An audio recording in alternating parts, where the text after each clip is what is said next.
A mother whose son spent the first year of his life with a mysterious burn-like rash on his skin was shocked to discover just what was causing it to last as long as it did. The first year is tough. I used to joke that it was like being a NAM.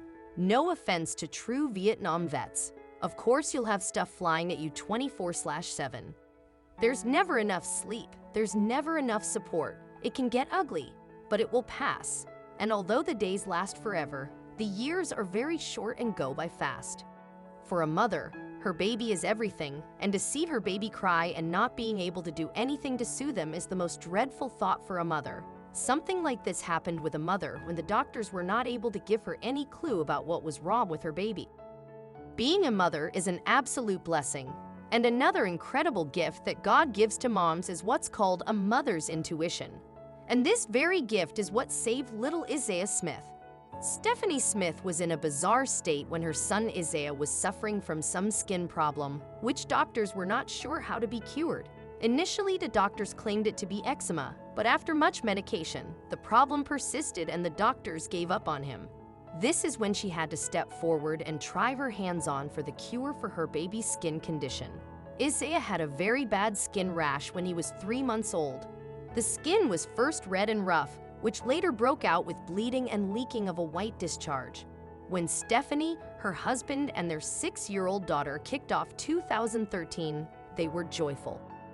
Mom Stephanie was about to give birth to a baby boy, but when that boy named Isaiah was just 3 months old, the nightmare began. Isaiah developed a red rash on his cheeks. Stephanie took him to a pediatrician who explained that her son probably suffered from contact dermatitis. As soon as Stephanie returned home, she switched all of the family's shampoos, creams, and deodorants to hypoallergenic ones and did away with scented household products that could possibly cause allergies and eczema. Isaiah's skin infections remained, however. The little boy's face was covered in severe blisters and his skin was cracked. After several visits to the hospital, doctors diagnosed it as severe eczema and prescribed cortisone. Stephanie and her husband could hardly have suspected it then, but the medicines and treatment that their son was using had the opposite effect. The more cortisone the boy got, the worse his eczema became. The family's life began to revolve around Isaiah's plight. He was in constant pain and cried day and night. His parents felt helpless and didn't know what to do. Seeing their child suffering like that broke their hearts. But over time, Stephanie began to listen to her maternal instincts, and that led her to a realization that changed everything. In 2013, Stephanie gave birth to her second child. He came into the world as a healthy and happy boy, and Stephanie and her husband, the little guy Isaiah, he was loved dearly by his mother, father, and big sister. But when Isaiah reached 3 months, Stephanie noticed that something wasn't right with her son. She noticed a red rash on Isaiah's cheeks and took him to the doctor. The diagnosis was contact dermatitis. Stephanie went home and got rid of every household product in the house that contained potentially allergenic chemicals. She threw away shampoo, deodorant, and perfume soaps. But despite this, Isaiah's eczema flared up. An allergist diagnosed Isaiah with eczema and prescribed antibiotics and a mild form of cortisone cream. Still, the boy's skin just got worse and worse. Eventually, it got so bad that the family had to bring Isaiah to the emergency room. Once there, doctors wrote out prescriptions for even more cortisone and antifungal medications. The nightmare continued.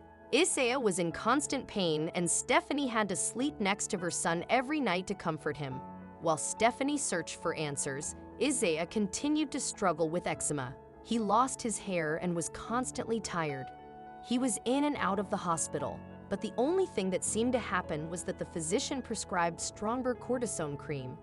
At this point, Isaiah's whole body was covered with severe eczema. His parents had to wrap his hands in gauze so he wouldn't scratch himself.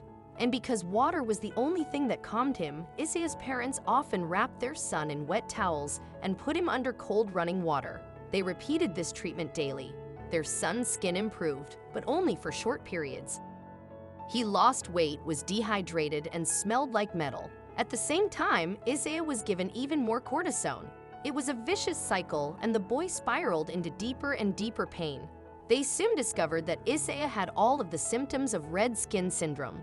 Stephanie and her husband realized that the cortisone had, in fact, made their son's eczema worse. Instead of helping Isaiah get better, the cortisone creams had compounded everything.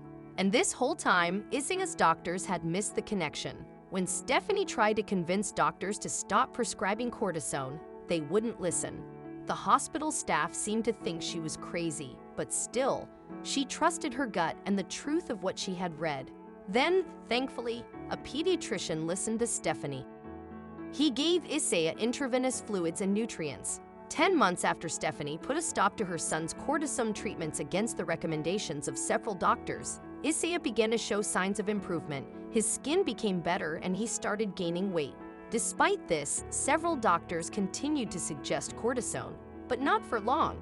I think people finally realized how serious we were about not using them.